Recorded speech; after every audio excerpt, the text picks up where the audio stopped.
جلوہ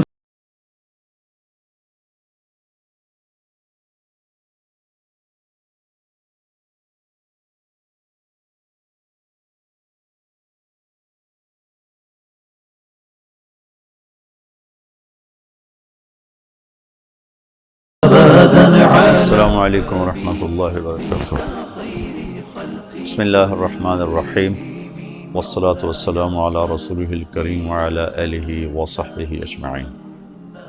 آخری عشرہ جو رمضان کے آخری 10 دن ہیں، اس میں اللہ تعالیٰ نے اس امت کو ایک بہت بڑی نعمت عطا فرمائی ہے، وہ ہے شب قدر، لیلۃ القدر۔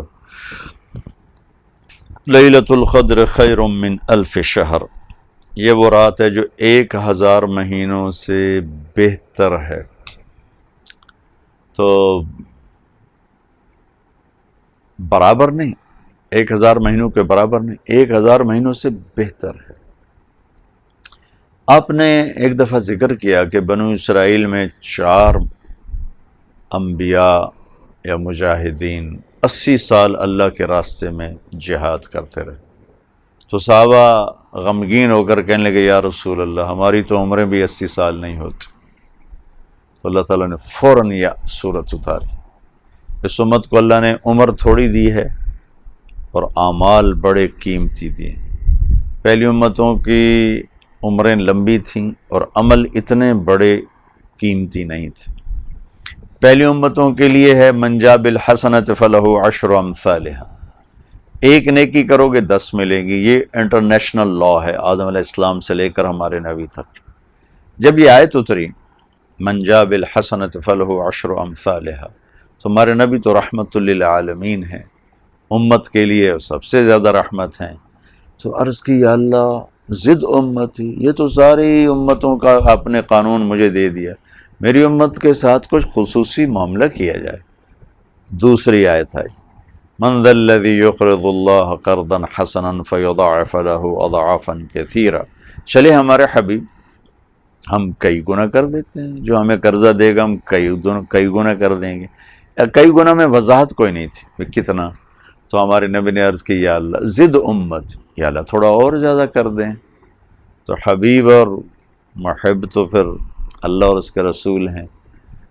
اچھا میرے حبیب یہ لیجئے، مثل الذین ينفقون اموالهم فی سبیل اللہ کمثل حبۃ انبتت 7 سنابل فی کل سنبلۃ 100 حبہ واللہ یضاعف لمن یشاء واللہ واسع علیم۔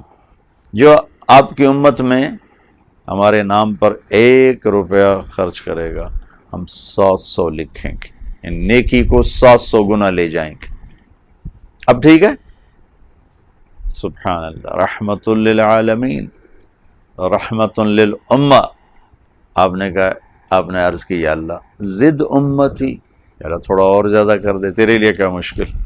700 گنا پہ بھی راضی نہیں ہوئے، ہمیں اللہ نے ایسے رسول دیے اور ہم نے انہی سے ہی بے وفائی کر دی۔ تھوڑے تھوڑے نفع پہنچانے والوں کی چوکٹ پہ گر گئے، ایمان بیچ دیا، غیرت بیچ دی، ضمیر کو سلا دیا۔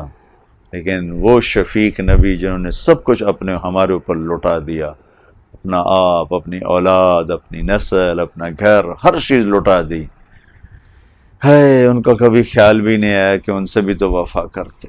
700 گنا پہ نہیں راضی ہوئے، تو کہ اللہ تھوڑا اور زیادہ، تو اللہ نے کہا چلو انما یوفی الصابرون اجرہم بغیر حساب، ہم آپ کی امت کے صبر والوں کو بے حساب دیں گے، کوئی حساب نہیں ہے۔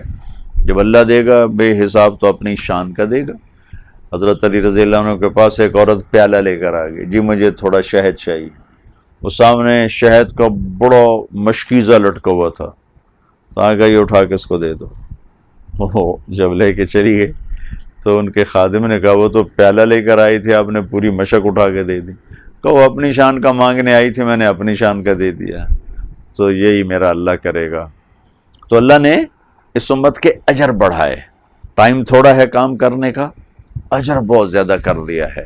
اس میں تو ہمارے لیے اگر ہم اس اینگل سے دیکھیں تو کتنی آسانی ہے، ایک مزدور کام تھوڑا کرے اور اس کی اجرت زیادہ لے تو دوسرے کہیں گے تو اسے یار ایک ہی چکر ہے، 2 گھنٹے کام کرتا ہے 2000 لے جاندہ ہے، ਅਸੀਂ